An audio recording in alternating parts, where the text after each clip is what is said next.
Bueno, buenas tardes. Muchas gracias a todos por estar aquí esta tarde.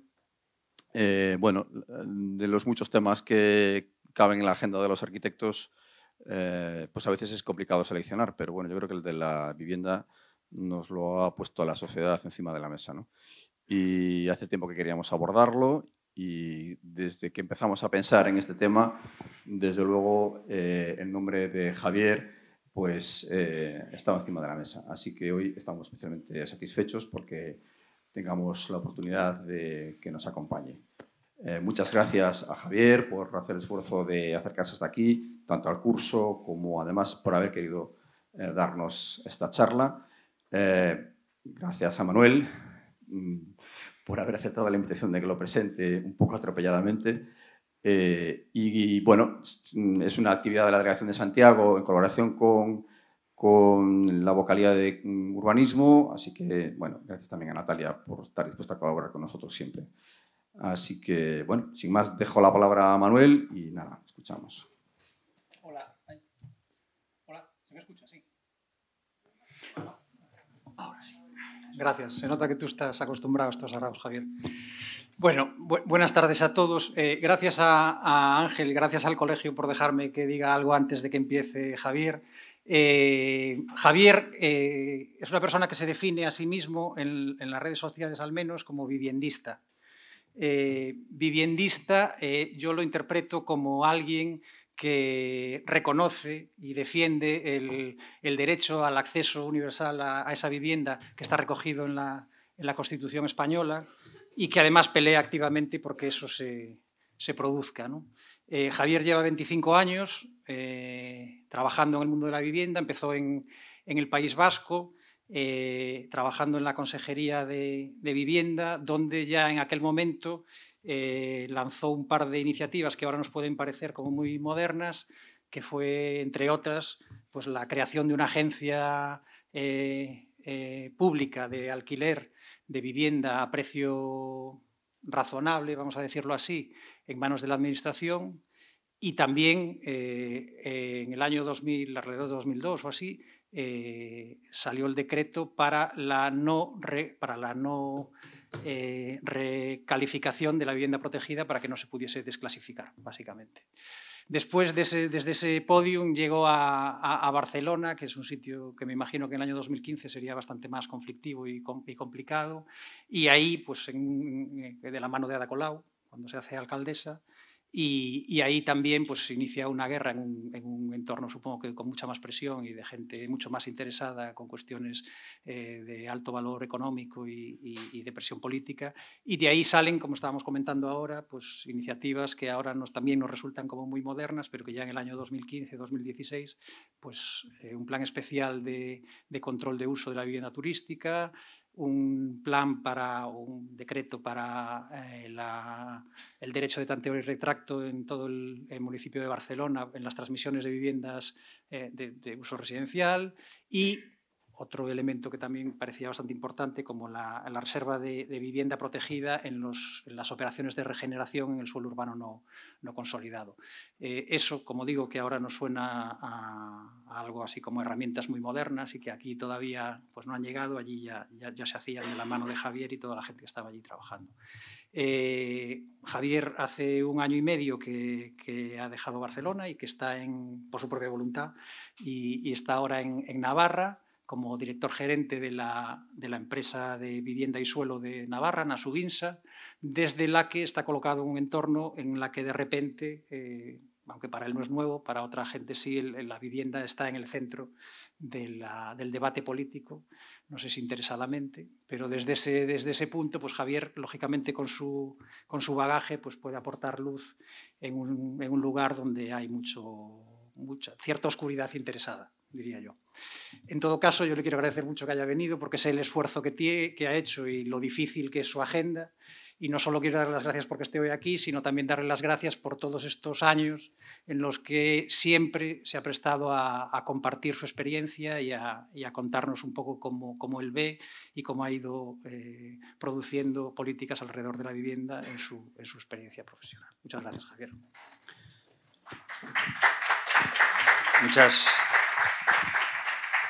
Muchas gracias, Manuel, por la presentación, aunque, bueno, claro, ahora yo lo que procederé es a rebajar las expectativas drásticamente. Iréis viendo lo que hay. Agradecidísimo la invitación, vengo siempre con mucho gusto, vengo a Galicia porque es una realidad que me apasiona, me tratáis de maravilla y me cargáis las pilas intelectualmente. Entonces, siempre que pueda y cuando surja la oportunidad, pues yo lo encajaré en la agenda. ¿Por qué digo la provocación esta de que soy viviendista? Bueno, la disciplina no existe, pero sí existe en el resto de Europa. Hay housing studies en un montón de universidades del resto de la Unión. Hay una rama del estudio de esta disciplina, pues porque hay una política pública potente en muchos lugares de la Unión Europea y por lo tanto se estudia y por lo tanto se producen profesionales de la gestión pública especializados en vivienda. En España no lo hay, tampoco tenemos escuela de función pública en general, como los franceses, como la ENA, y la gente somos autodidactas. Yo he tenido la suerte de ir pasando por equipos que siempre han estado como en vanguardia, queriendo hacer cosas con respaldo político, con dinero, etcétera, que el dinero es importante, no lo negaré. Y bueno, pues ya tengo una edad, además, también. Entonces, bueno, pues aunque solo sea por acumulación de experiencias y de fracasos, con algún acierto también, claro, por el camino, pues voy sabiendo de una disciplina que en teoría no existe. Tengo un amigo dublinés, Doji, muy cabrón, que dice, bueno, Javier, para trabajar en una cosa que no existe, estás a punto de cumplir 55 años y ahí sigues en el sector. Igual resulta que el sector sí que existe. Bueno, ¿qué podría ser el viviendismo? Pues es el conjunto de profesionales que nos dedicamos a gestionar políticas públicas de vivienda para crear vivienda social y asequible y también para ayudar al mantenimiento del parque inmobiliario existente. Y a mí me gustaría, y está empezando a aparecer también, que estuviesen dentro de la misma familia un conjunto de profesionales que se dedican desde el sector privado, pero buscando o el lucro limitado o el no lucro, colaborar también con la administración y con otros colectivos profesionales en el mismo conjunto de tareas. Y bueno, pues voy a compartir con vosotros, que además me alegra muchísimo ver un montón de caras conocidas, algunas cuestiones más generales, más de, bueno, si quiere el pasador. ¿Quiere el pasador? No quiere. Sí. Algunas cuestiones un poco más generales y después iremos a temas un poquito más concretos y algo más técnicos y procuraré no agotar en exceso el tiempo, de forma que tengamos espacio para poder intercambiar, que siempre es lo más interesante. Bueno, primero, una evidencia, pero que conviene explicitarla. Tenemos un problema con el tema de la vivienda en toda la Unión Europea. Esto es una estadística de Eurostat, hecha pública por el Parlamento Europeo de hace no demasiadas semanas. Como podéis ver, pues bueno, pues hay comportamientos nacionales distintos, pero en términos generales hay un problema con la asequibilidad. Esto es 15-23, en nuestro caso es post-burbuja inmobiliaria y a todos nos atraviesa el COVID, pero en principio hay un desacople entre salarios y evolución de los precios.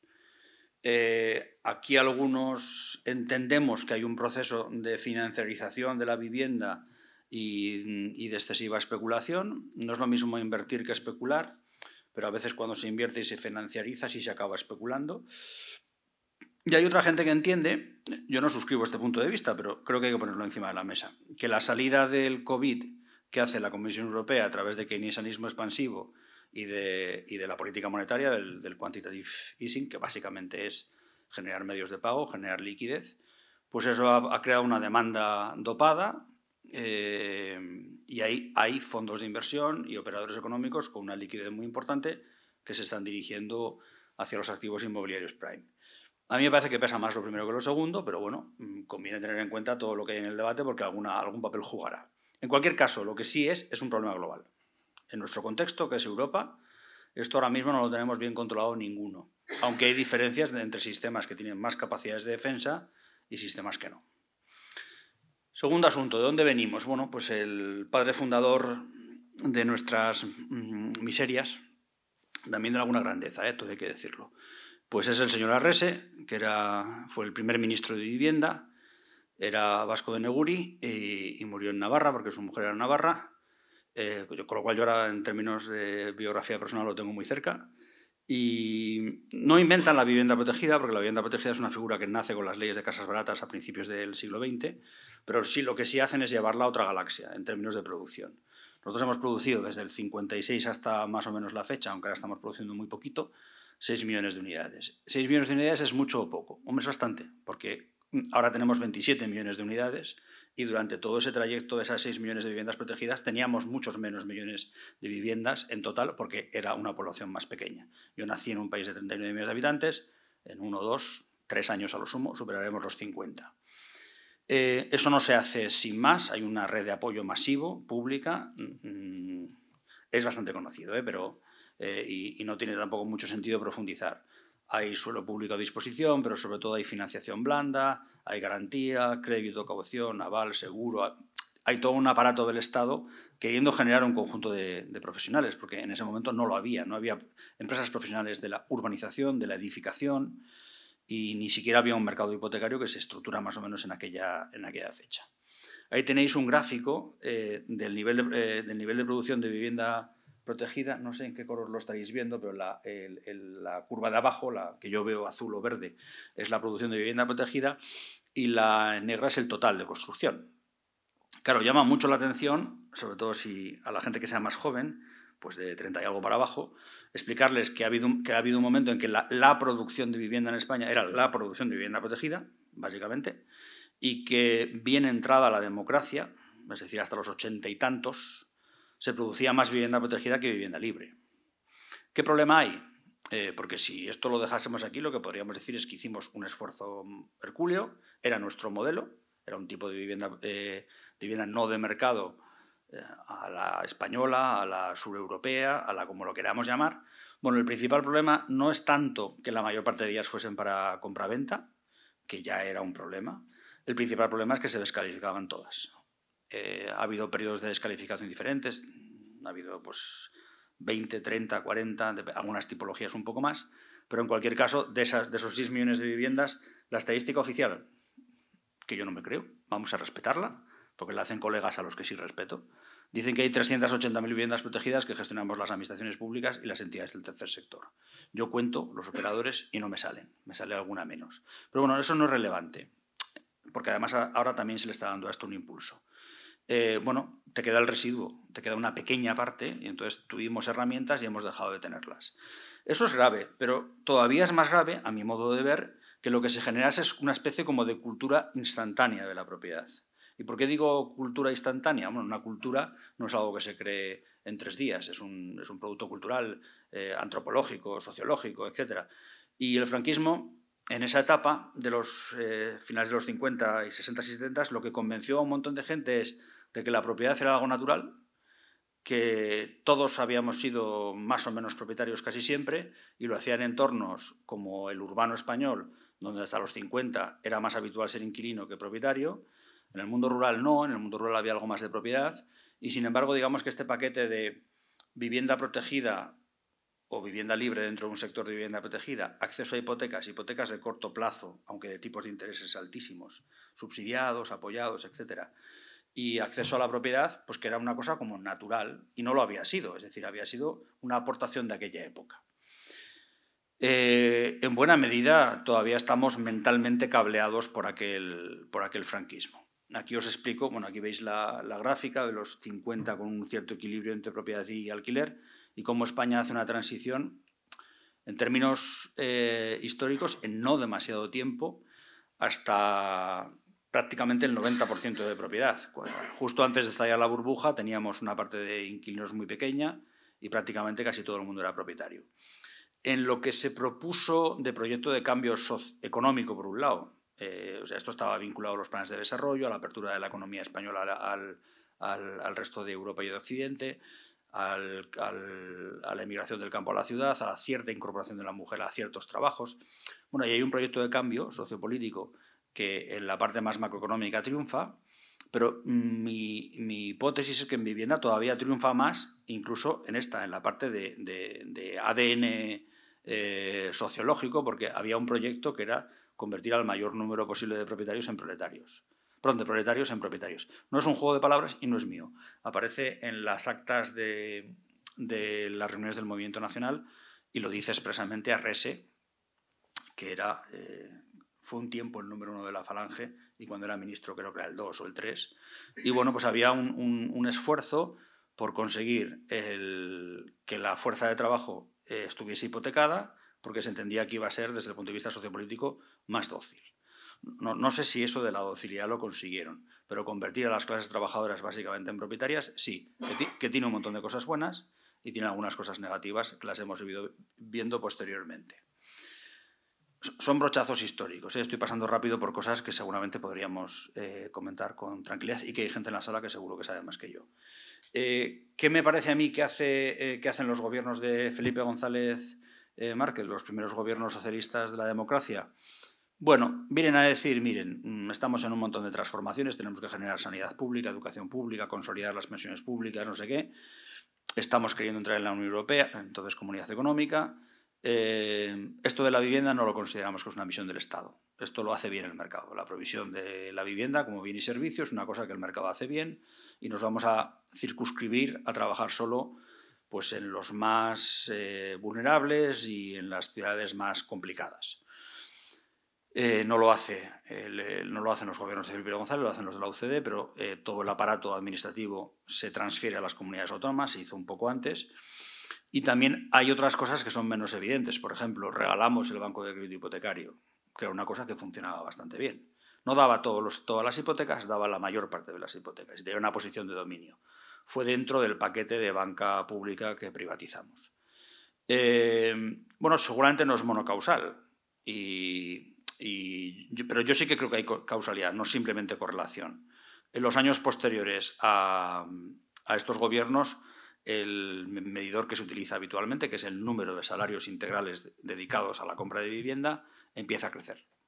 Nosotros estuvimos muchos años en 3 y pico, por cerca de 4, y como podéis ver ahí en la gráfica, pues bueno, durante la burbuja inmobiliaria, aunque es el siguiente periodo y voy a él ahora, pues estuvimos en cerca de 10, hubo comunidades autónomas en 14, por ejemplo, y en términos internacionales, por encima de 4 o 5, se entiende que se han encendido todas las alarmas. Esa tendencia se empieza antes de que llegásemos a lo siguiente, que es un ciclo histórico más conocido, aunque, por cierto, ahora parece que hay gente que vuelve a prescribir las mismas recetas, y es el entender que la simple oferta de suelo urbanizado, si es abundante y rápida, per se, baja los precios de la vivienda. Y lo que se hizo entre 1998 y 2008, a través de la modificación de la Ley de Suelo y Valoraciones, es, salvo el suelo de especial protección, entender que en todo el resto del suelo se podía edificar. Produjimos en 10 años 6 millones de viviendas, no son los otros 6 millones de viviendas. No son 6 millones de viviendas protegidas durante un montón de décadas. Son, en una sola década, 6 millones de viviendas, que esto sí que es absolutamente flipante. Por ejemplo, las estadísticas del instrumento comunitario Core-Inland, que lo que mide es el nivel de artificialización del suelo, pues dice que para urbanizar residencialmente, y el dato es flipante, hemos consumido lo mismo en 12.000 años de sedentarización en España que en esos 10 años. Espero que no hagamos muchas veces lo de estos 10 años. Entonces, todavía hay gente que dice que el modelo no triunfó porque no se fue hasta el final, no se urbanizó y edificó lo suficiente, que si se hubiesen quitado todavía más trabas y se hubiese producido mucha más vivienda, el precio habría bajado. La realidad es que durante 10 años, y para nuestra desgracia, porque eso dejó un montón de problemas, éramos un laboratorio a cielo abierto. O sea, nosotros y los irlandeses estábamos urbanizando y edificando como si no hubiese mañana, el precio tendría que haber bajado, según la teoría general dominante en la época.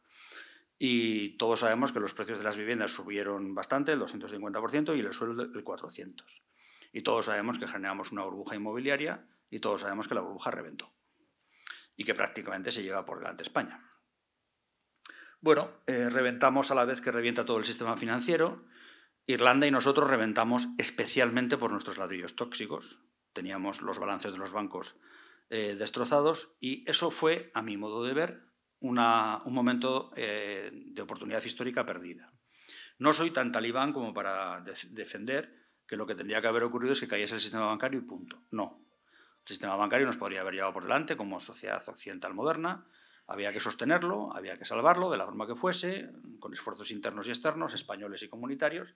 Pero lo que sí digo es que, dado que nos gastamos un cierto dinero público en salvar al sistema financiero y que ese sistema financiero no estaba malito porque generaba malas operaciones financieras, sino que estaba malito por una indigestión de suelos y de edificios, no digo que todos, pero una parte de los suelos seguramente sí hubiesen podido servir para darle un buen empujón al servicio público de vivienda. En aquel momento era una cosa, o sea, que te miraban como si estuvieses mal de la cabeza, básicamente.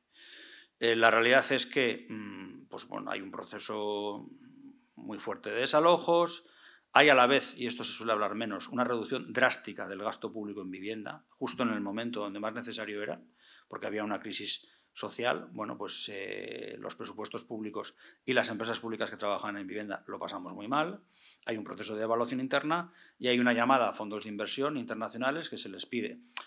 Pone buitres, ya me podéis perdonar. Tenía que poner fondos distress, que es como se llaman técnicamente, que es la gente que entra a comprar barato en un momento de debilidad del mercado, esperando la mejora de la situación macroeconómica y no haciendo demasiado sobre esos bienes, vender rápido.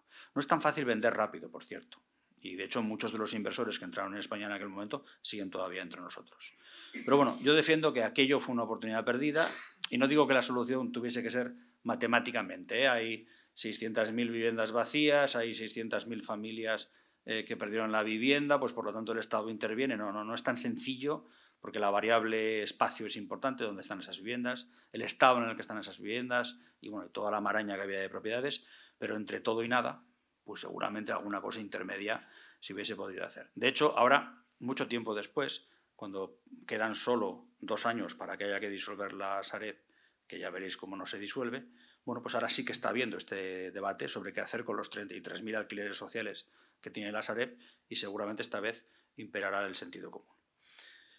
Bueno, ¿en qué estamos más o menos ahora, ¿no? En la etapa más o menos actual? Pues a partir del 15 empiezan a mejorar los indicadores macroeconómicos, digamos que se estabiliza la economía, no quiere decir que todo sea perfecto, pero bueno, empieza a mejorar el empleo, empiezan a mejorar los salarios y se aceleran fenómenos que implican que haya mucho uso intensivo del espacio y que en nuestras ciudades viva mucha gente temporalmente que no son ciudadanos.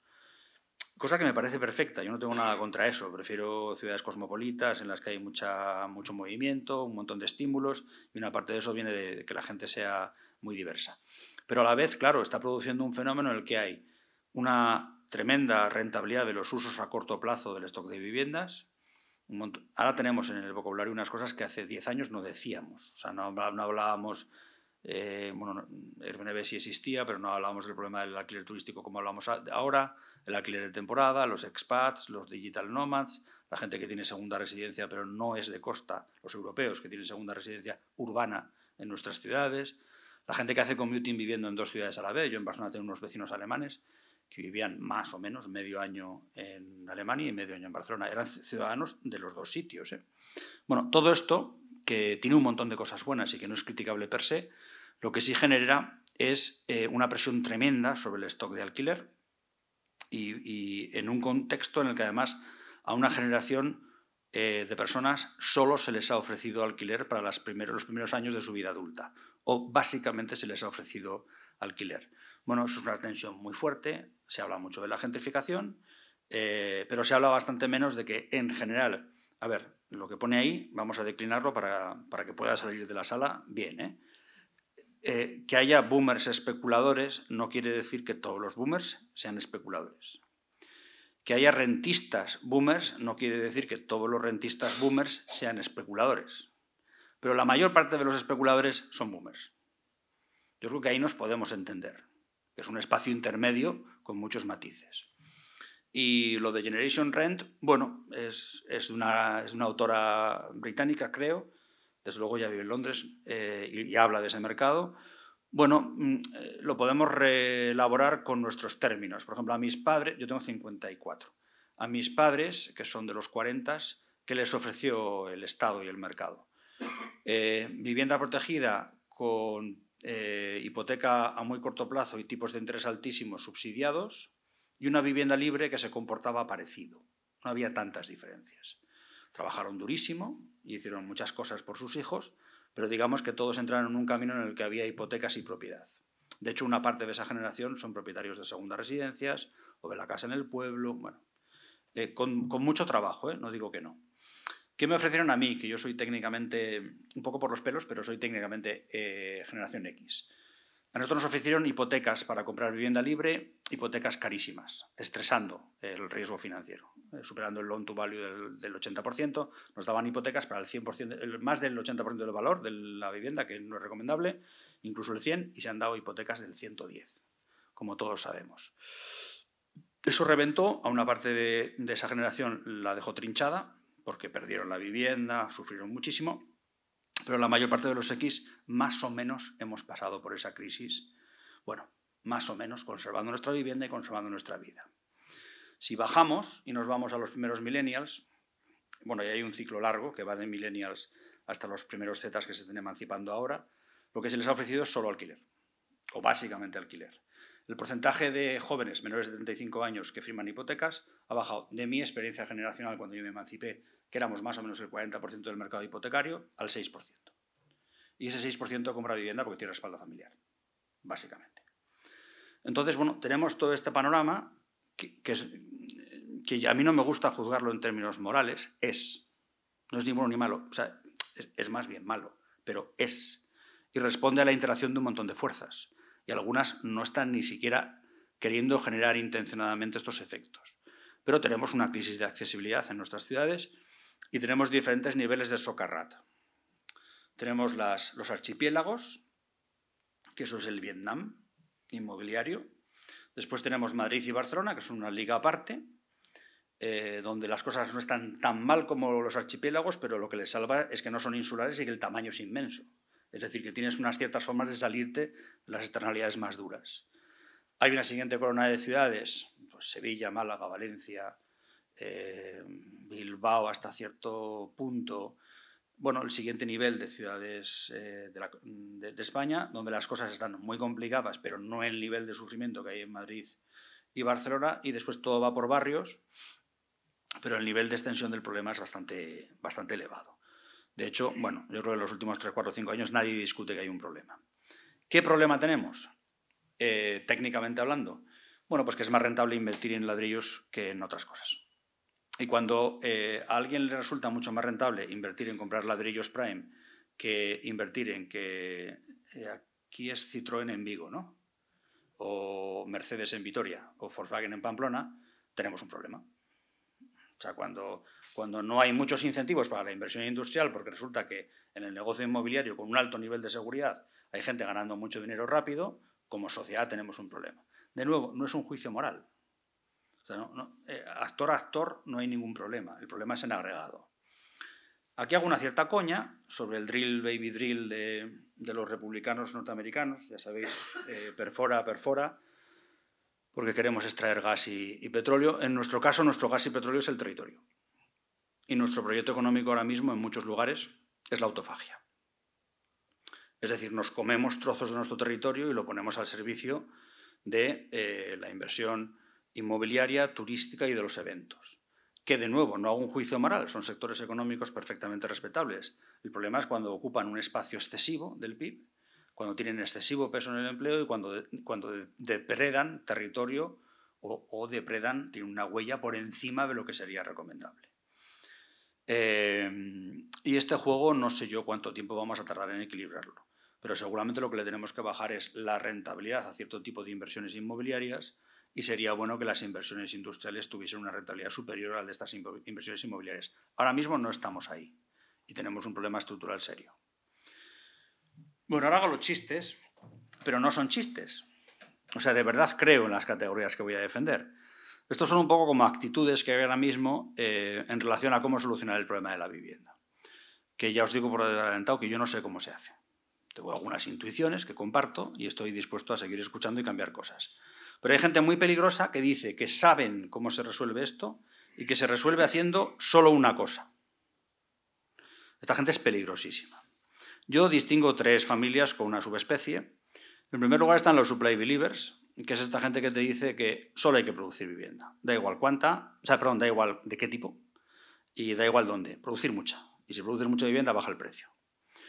Yo a esta gente le suelo decir que yo, después de pegarme un golpe con un martillo en el dedo, yo no suelo querer curarme dándome otro golpe. Lo que pasa es que a esta gente el golpe no se lo dan con el martillo en su dedo. Se lo dan en nuestro dedo, no en el suyo. Pero esta es la corriente ahora mismo hegemónica. Si veis en el discurso, la mayor parte de las comunidades autónomas y la mayor parte de los operadores económicos lo que defienden es que hay un problema de suelo, no hay suficiente suelo urbanizado, que no es cierto. Y lo que hay que hacer es producir muchísima vivienda muy rápido, haciendo mucha simplificación administrativa, que hay que hacerla, no digo que no. Y eso simplemente nos bajará los precios. Bueno, hay una subespecie de los supply believers, que es los ultradensifiers, que es esta gente que te dice, bueno, son más sofisticados, que pertenecen a la misma familia de pensamiento, pero son más sofisticados. Y es, bueno, tenemos que generar mucha oferta, pero hay que hacerlo en las ciudades ya consolidadas, y entonces lo que tenemos que generar son procesos de redensificación, con density bonus, etcétera, que a mí me parecen bien en ciertos contextos y con ciertos límites. Y eso per se lo va a sanar todo. Y es una forma de pensar que está especialmente presente en los debates metropolitanos. O sea, se dice, no, tenemos un problema de accesibilidad en la ciudad central porque no hay suficiente densidad en la metrópoli. Y a veces es como, no, mira, tenemos metrópolis que ya son suficientemente densas y tenemos un problema de asequibilidad, no solo de producción. Pero bueno, a día de hoy es la escuela hegemónica, y cualquiera que diga algo en contra de ellos es tachado de no entender, de no ser un experto. Por eso hago aquí que la coña con Laurie Anderson y una canción suya que se llama Solo un experto puede afrontar el problema. Si no estás en una de estas tres escuelas de pensamiento, no eres un experto. La segunda escuela son los atomar procurers, que es la gente que dice, mira, es que ahora mismo los jóvenes es una persona que tiene hasta 40 años, los jóvenes sois muy blandengues y lo que queréis es vivir todos sin ningún tipo de esfuerzo en el centro de la ciudad. Y claro, no, todo el mundo no puede vivir en Goya y en el Paseo de Gracia. Bueno, ningún joven es tan idiota. No están diciendo eso. Pero la deformación casi satírica es, no hay ningún problema. Si mejoramos nuestras cercanías y transportamos gente todo el rato de arriba para abajo en las metrópolis, pues los problemas de asequibilidad los acabaremos arreglando simplemente por ver cuánto hay que desplazar a cierta gente para que viva a distancia.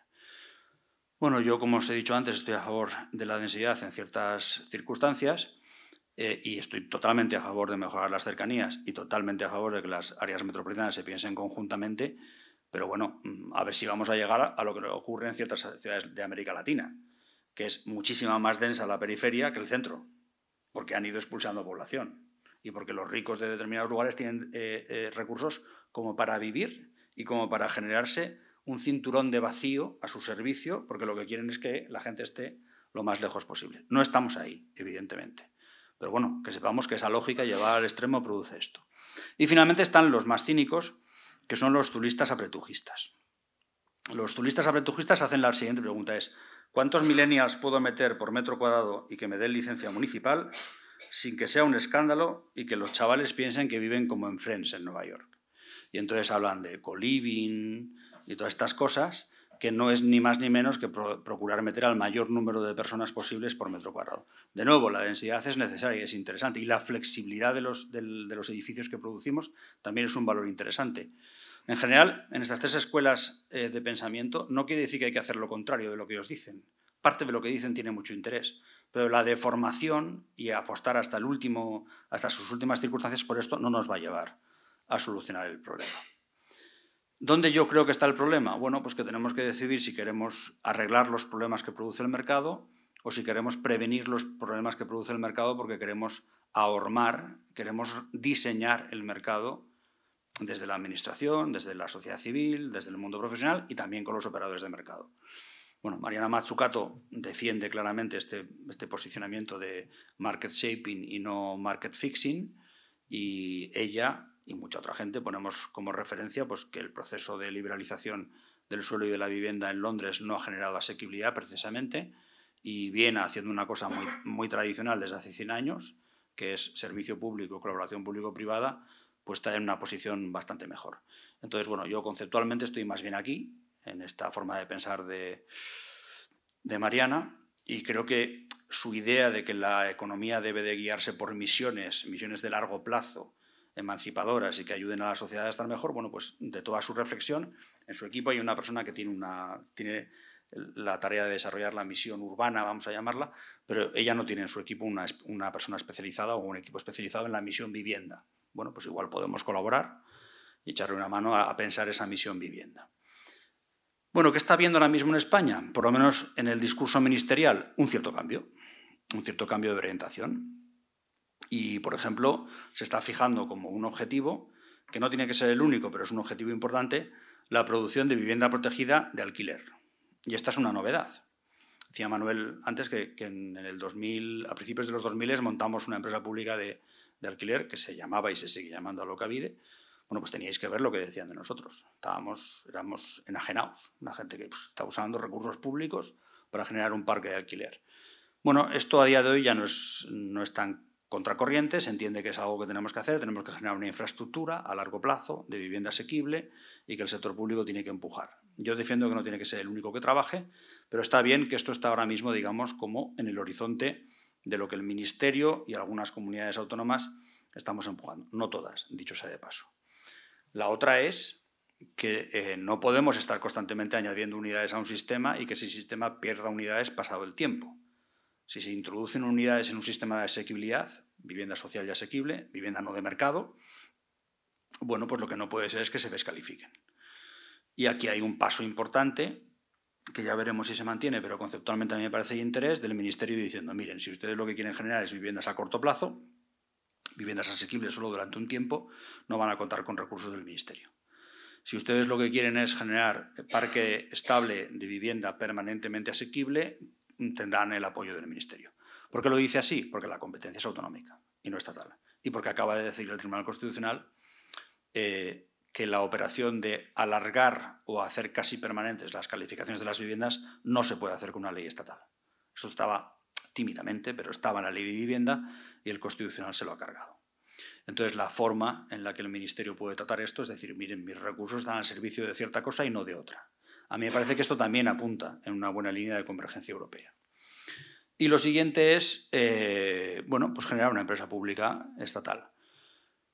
Esto puede parecer más naif o menos relevante, porque no es conceptual, sino que es operativo, pero me van a permitir una reflexión de directivo público y es que el sistema de 100 y pico, 150, 160 empresas públicas de vivienda que hay en España, llevamos como una década diciéndole a la Administración General del Estado que tenemos una serie de problemas con la ley de contratos del sector público, cómo se evalúa nuestro endeudamiento, cuántas cosas tenemos que hacer para convencer a un secretario o interventor, secretaria o interventora, para llevar ciertos proyectos adelante. Bueno, como ahora por todo esto va a pasar a una empresa estatal, mi tesis es que, o casualidad, va a ser más fácil modificar ciertas normativas, porque ahora van a ver todos los impedimentos que hay para la promoción o para la producción en sentido amplio de vivienda protegida. O sea que a mí me parece que es una buena compañía dentro del sector. Por otra parte, también creo que a poco que hagan, a poco que le generen una sección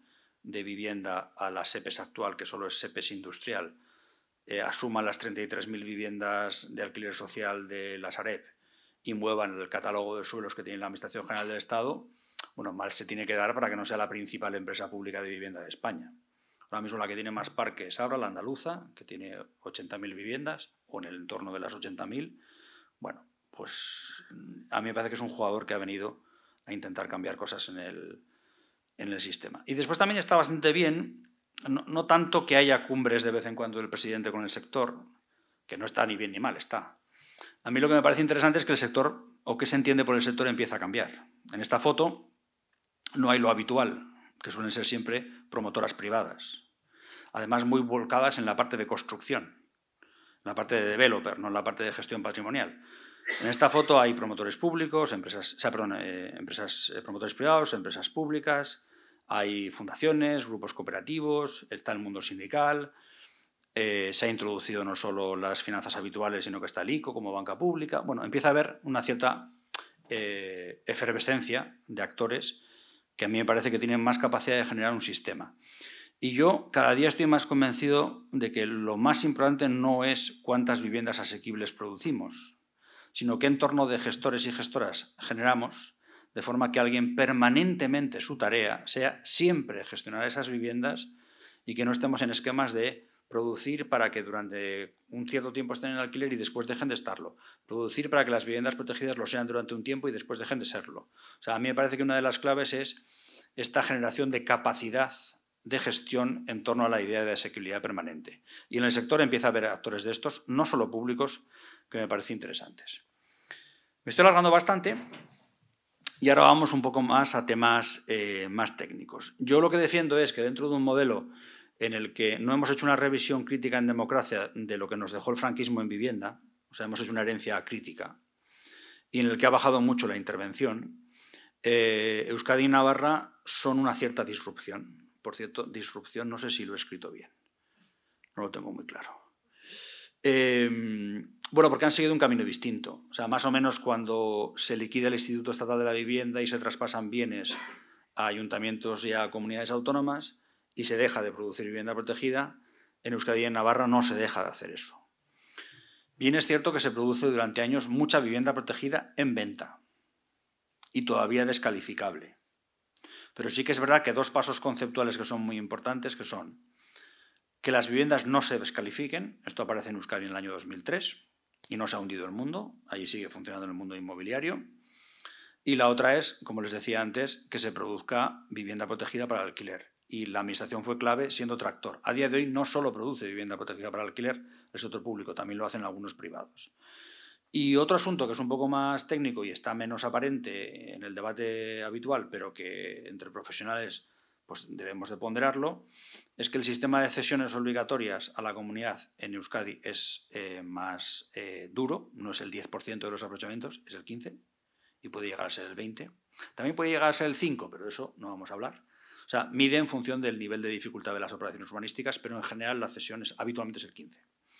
Y después las reservas de suelo para vivienda protegida de facto son una especie de nacionalización del suelo, porque si solo se puede producir un 25% de vivienda de mercado en el suelo urbanizable y solo se puede producir un 60% de vivienda libre en suelo urbano, es decir, la reserva de suelo es el 75 y el 40, bueno, una parte masiva de los aprovechamientos urbanísticos en expansión urbana son vivienda protegida.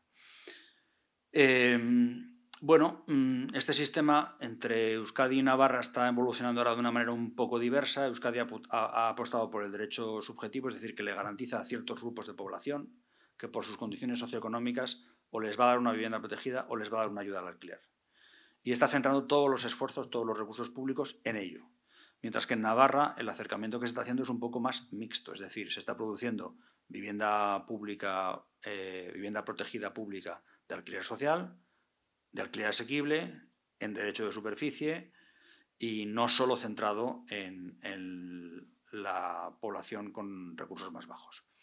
También es verdad que los primeros programas de movilización de vivienda privada vacía hacia el alquiler asequible se hacen más o menos en aquella época, a finales de los 90, principios de los 2000 en Euskadi y Navarra.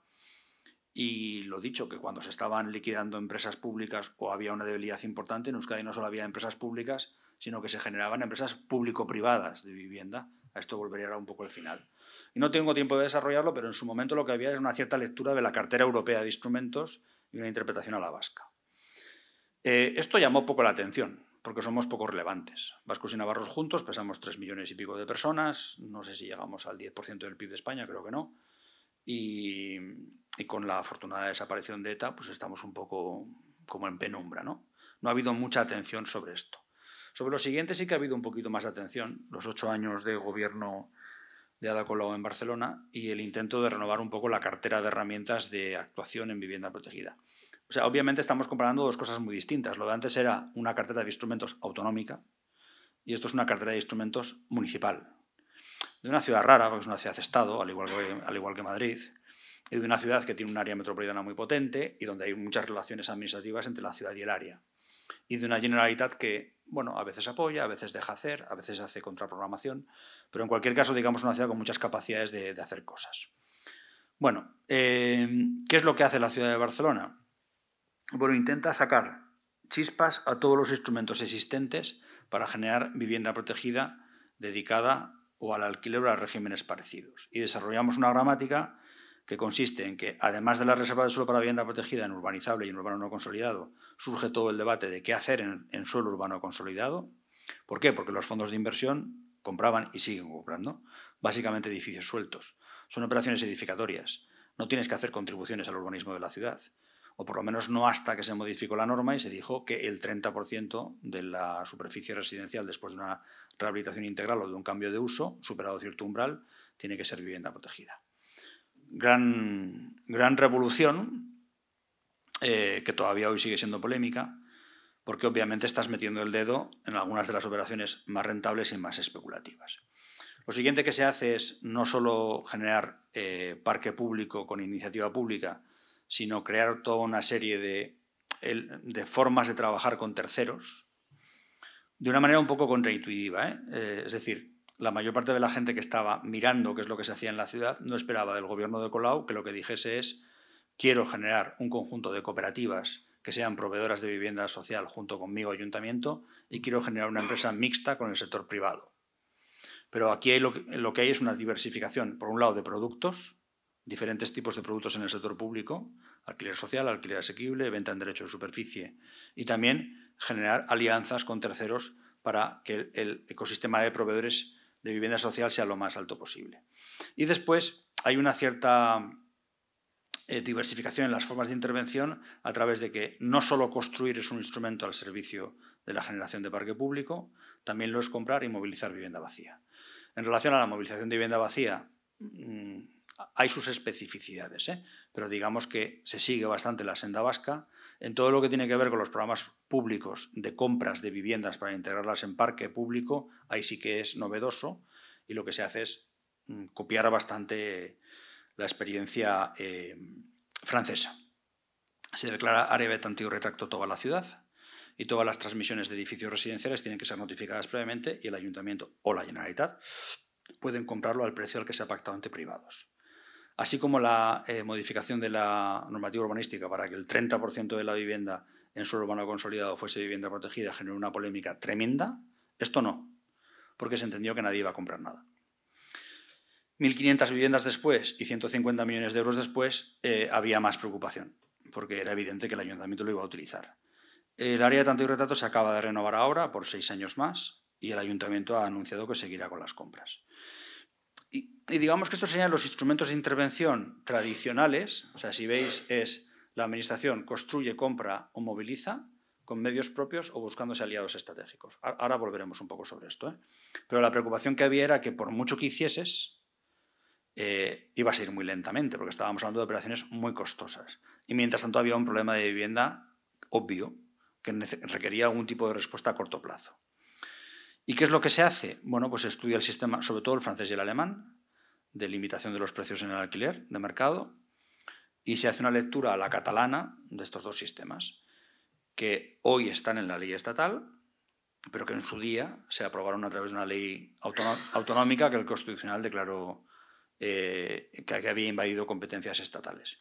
Y eso partía del hecho de que previamente había habido una creación de capacidades de análisis de los datos y de la realidad. Creación del Observatorio de la Vivienda, de una serie de cátedras, etc. Bueno, todo imperfecto, porque todo en la vida es manifiestamente imperfecto, pero aquí hay una revolución en términos de instrumentos que no solo tiene que ver con el Ayuntamiento de Barcelona. Muchas de estas cosas también se hacen en el área metropolitana o se hacen en otros municipios de Cataluña. A través de Cataluña han llegado al debate español y el Ministerio de Vivienda, digamos que en buena medida, está heredando una buena parte de toda esta cartera. Empiezo a ver caras de damnificados, gente a punto de morir. Iré rápido y me saltaré cosas. Bueno, simplemente poner de relieve que es posible cerrar acuerdos con el tercer sector.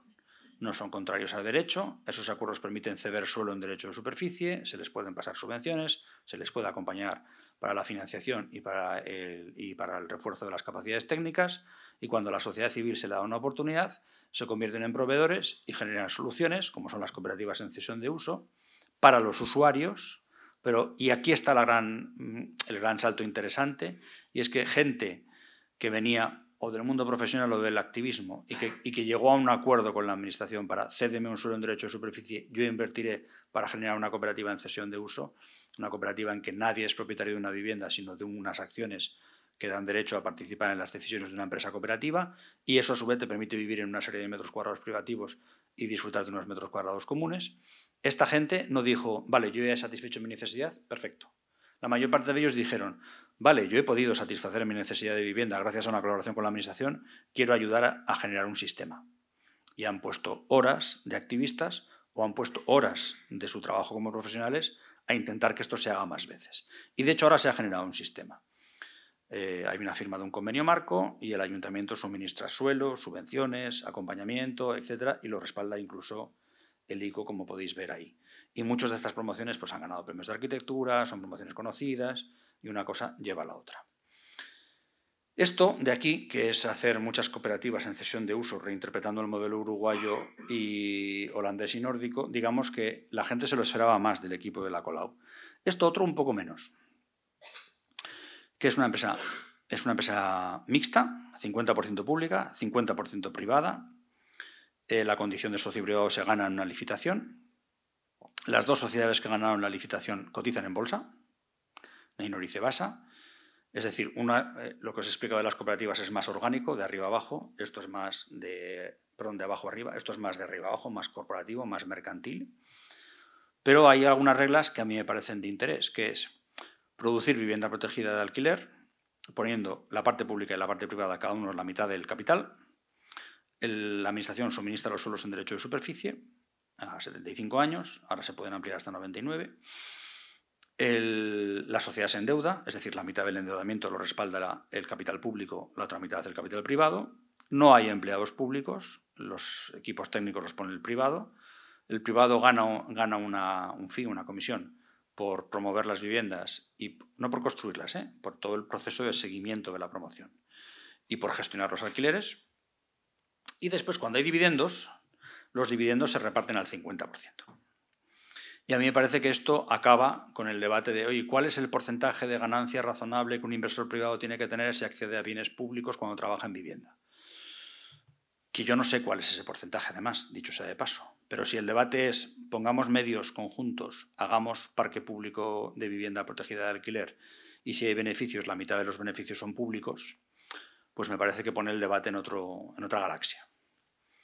Ya digo que esto era bastante menos esperado por el equipo de Ada Colau. Y como os digo, bueno, pues se hizo todo este proceso de generar el observatorio, la cátedra, el índice de precios de alquiler, la ley catalana de alquileres, y aquí hay una serie de estudios que demuestran lo que está pasando más o menos ahora mismo con la aplicación de la ley estatal, que durante una serie de meses, años, no demasiados por cierto, contiene los precios e incluso los baja. Salto al final, que es porque creo que la variable tiempo y la variable espacio son relevantes. Y creo que estamos en una situación complicada. Bueno, nosotros ahora tenemos más o menos el 2 y algo por ciento de vivienda no de mercado y el 98% o algo menos de vivienda de mercado. Y necesitamos generar una infraestructura pública de vivienda social y asequible. Vale, a nadie se le oculta que eso va a llevar décadas y muchísimo dinero y consenso político y esfuerzo técnico. Bueno, pues aquí ya tenemos una primera variable, y es que todos no enfocamos ese esfuerzo en el tiempo de la misma manera porque todos no tenemos el mismo tiempo vital disponible. Nadie ha conseguido hacerlo con menos del 1% del PIB dedicado a políticas públicas de vivienda. Nosotros ahora mismo estamos en el 0,15 y los últimos años hemos estado en el 0,05. Entonces, bueno, ahí tiene que haber una aceleración. No quiere decir que todo tenga que ser presupuesto público. Puede haber inversión de diferentes tipos. Podemos combinar presupuestos públicos, financiación blanda del ICO, determinado tipo de inversiones privadas. Se puede hacer un pool de recursos, pero en cualquier caso recursos tiene que haber porque si no va a ser imposible.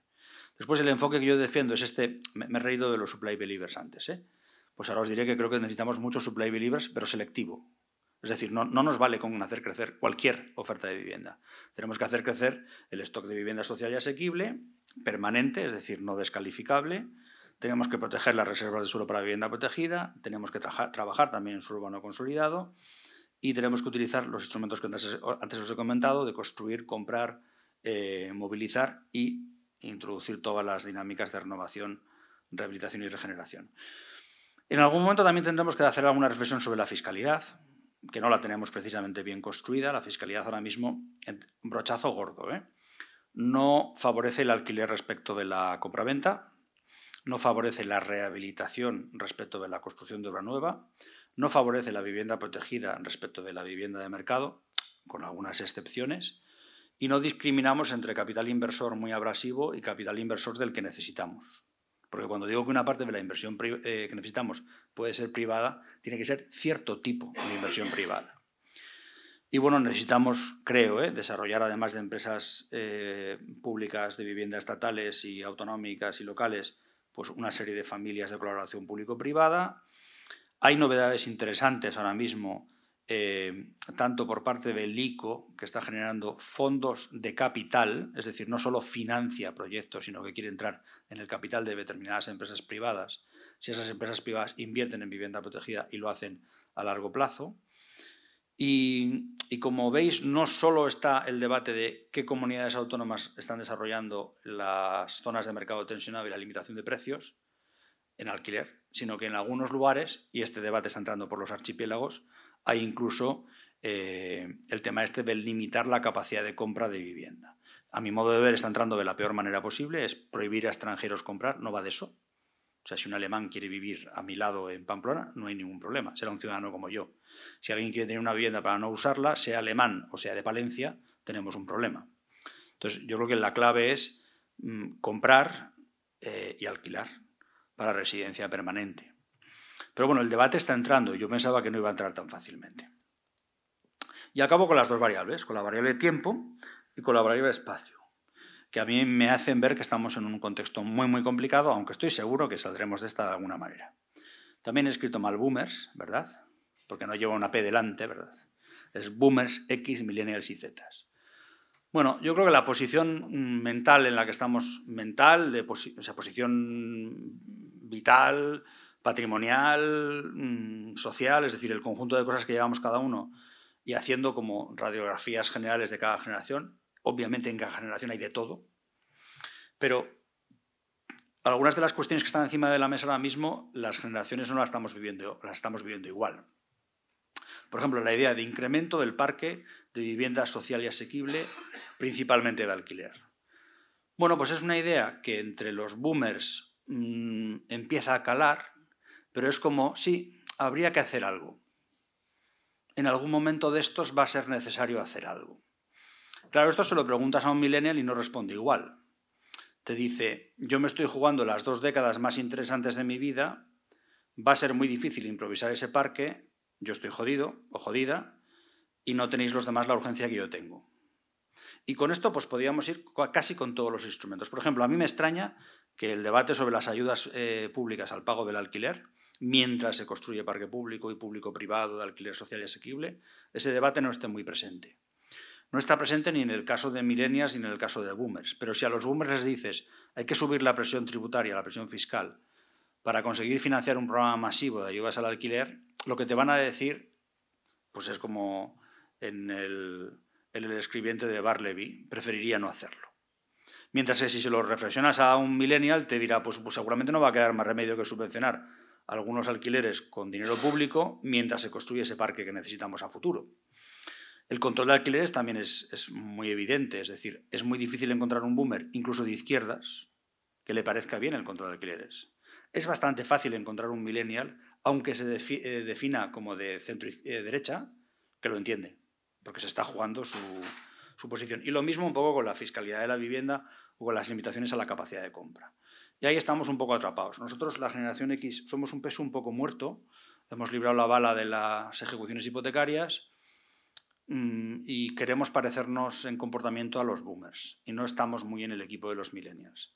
Millennials y Zetas todos juntos son unos 14-15 millones de personas. Lo que pasa es que los millennials están muy presionados por la situación en la que viven y los Zetas no saben la que se les viene encima. Bueno, esta es la situación un poco en relación al tiempo. Es decir, el tiempo es importante. No podemos plantear los instrumentos de política pública de la misma manera todos, porque todos no vivimos la vida igual. Y igual, por el bien del país, hay que escuchar a esos 13-14 millones de millennials y Zetas que se están jugando el futuro. Algunos millennials empiezan a jugarse ya el pasado, porque si tienes 30 y tantos, no te estás jugando el futuro. O sea, vamos a pagar sí o sí un precio, un precio en natalidad, un precio en salud mental, un precio en movilidad geográfica, un precio en emprendimiento, porque tenemos ahí una gente en 20 y muchísimos, 30 y tantos, a los que no se les está dando una solución, no les estamos dando una solución ahora mismo. y el espacio, que como veréis nos va a acabar llevando otra vez al tema del tiempo. Bueno, yo tengo una amiga vienesa que trabaja en Wiener Wohnen, que es muy graciosa, porque los alemanes o la gente que habla alemán puede ser graciosa. Y dice, mira Javier, lo vuestro es sencillísimo. O sea, tú a mí me das un siglo y una tonelada de pasta y yo te lo arreglo. Entonces yo le suelo decir, se llama Ana, lo del siglo, tenemos la presión que tenemos ahora demográfica y generacional, y lo de la pasta va a ser complicado. Y además tú me estás hablando de un sistema que se ideó antes de la Segunda Guerra Mundial, pero que se lanza con todas las ciudades europeas destrozadas, con el Estado siendo el principal motor de la economía y necesitando hacer reconstrucción urbana y de la economía y de la sociedad y de un montón de cosas. Y vosotros ya habíais hecho muchísimo antes de la Segunda Guerra Mundial, pero aprovechasteis también el tirón de un mundo como aquel, en el que además, me vais a permitir la expresión a lo bruto, se podía hacer socialdemocracia dentro de un solo país. ¿Por qué? No había globalización financiera como la que hay ahora, no había Comunidad Económica Europea, y bueno, pues el gran despliegue de los sistemas europeos es keynesianismo de Estado. Nosotros eso a día de hoy no lo podemos hacer. Es decir, tenemos limitaciones económico-financieras, aunque igual Trump se lo acaba montando de forma que generamos otra vez un bloque europeo un poco más autárquico, pero en este momento no es así. Y después ellos tampoco tenían en la cabeza, que no quiere decir que no hiciesen buena arquitectura ecológica, pero no tenían en la cabeza la idea de límites ecológico-medioambientales y energéticos. Nosotros sí.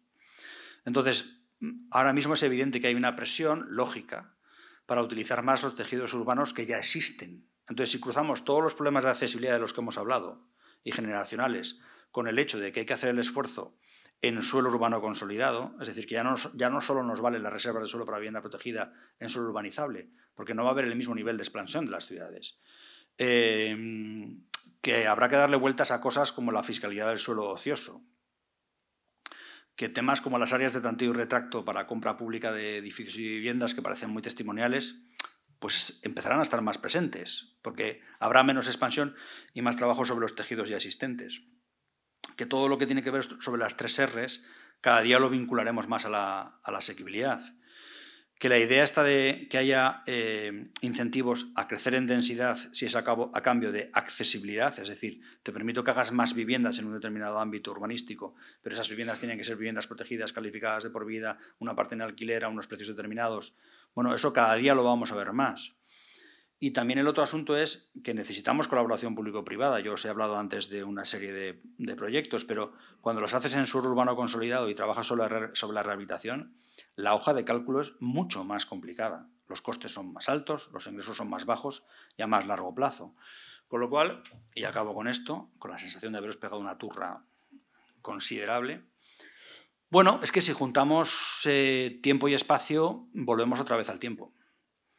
Es decir, que yo con 54 palos y la vida, bueno, todo puede empeorar mañana, puedo tener un problema de salud o un problema socioeconómico grave, pero con la vida más o menos encarrilada, pues yo esto de, bueno, tenemos que trabajar sobre nuestras ciudades y que sean un organismo que se reinvente a sí mismo, y tenemos que generar asequibilidad en suelo urbano, y además de suelo tenemos que hablar de vuelo, pues todo esto yo me lo puedo tomar con cierta tranquilidad. Pero empiezo a tener severas dificultades para hablar de esto con alguien que tenga de 30 y algo para abajo, porque me mira y me dice, mire señor, o sea, cuénteme lo que quiera, pero yo tengo un problema ahora que tiene que ver con mi vida y como yo lo tiene toda mi generación. Entonces, bueno, no tengo soluciones, solo os he puesto encima de la mesa pues mi experiencia y problemas. Y solo tengo una salida conceptual a esto, y es que soy tan pesimista que soy optimista. Es decir, o sea, no concibo que digamos, pues mira, va a haber no sé cuántos millones de personas que, salvo que su familia tenga posibles, lo tienen jodido. ¿Y qué le vamos a hacer?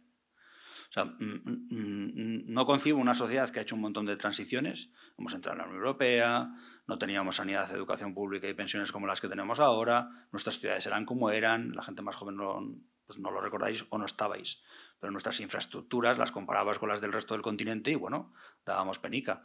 No la damos. O sea, hemos hecho un montón de procesos. Entonces, a mí se me hace muy cuesta arriba pensar que a esto no le vamos a meter mano.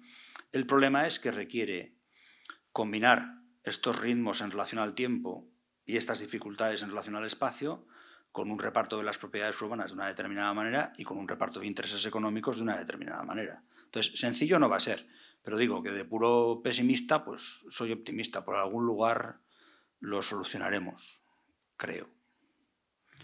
Y esto es lo que quería compartir con vosotros.